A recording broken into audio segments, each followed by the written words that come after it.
Before we go ahead with anything else about Lusk, I want to pay tribute to a gentleman who did more for us possibly than any member of our group.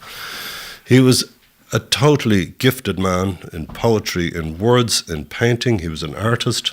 He could do absolutely anything, and he believed in the total paramount importance of keeping our history together. This man was Brendan Skelly, and I'm amazed that we haven't actually got around to paying tribute to him before, because he did such wonderful stuff.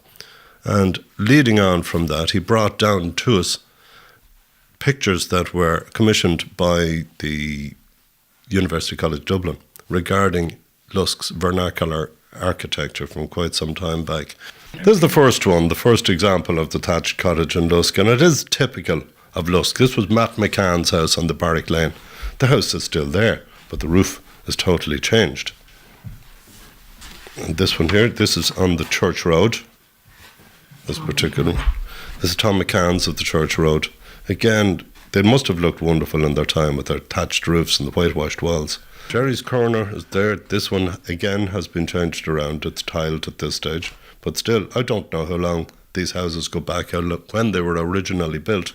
This is the double semi-detached one on Barrack Lane. Okay, we have our share of semi-detached houses now at this stage.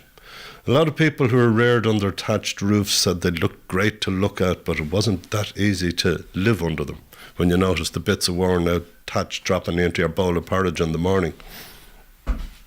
This is one of the more different ones now at this stage.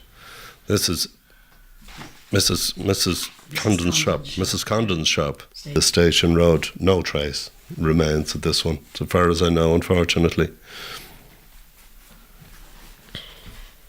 Andy Wright's in Church Road was grand. It had its built-on extension, anyway, the kindest term for it, and but still looked great in the position that it was in. They were very sympathetically painted, all these, and very faithfully. It's wonderful that we have these records, because unfortunately we don't have the thatch. We just have the one or two exceptions.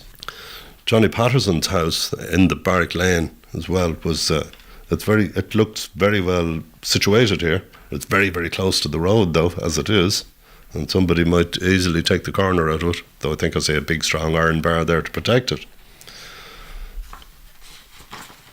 This was the last house you would see as you headed for Skerries out of Lusk, Bob Daly's house. Bob and his brother lived there for many, many years. Again, the cottage has long, long gone at this stage. Boylan's in the square. The buttresses to hold it up, I suppose that's a declaration of no confidence in your wall when you have to put these things in to support it. But nonetheless, it stood for a long, long time. Originally, I suppose socially, it didn't look like the thing. It looked like the poor man's roof when you saw the thatch up there, all right, and you would yearn for slates or tiles just to be as good as the neighbours or as good as the new house.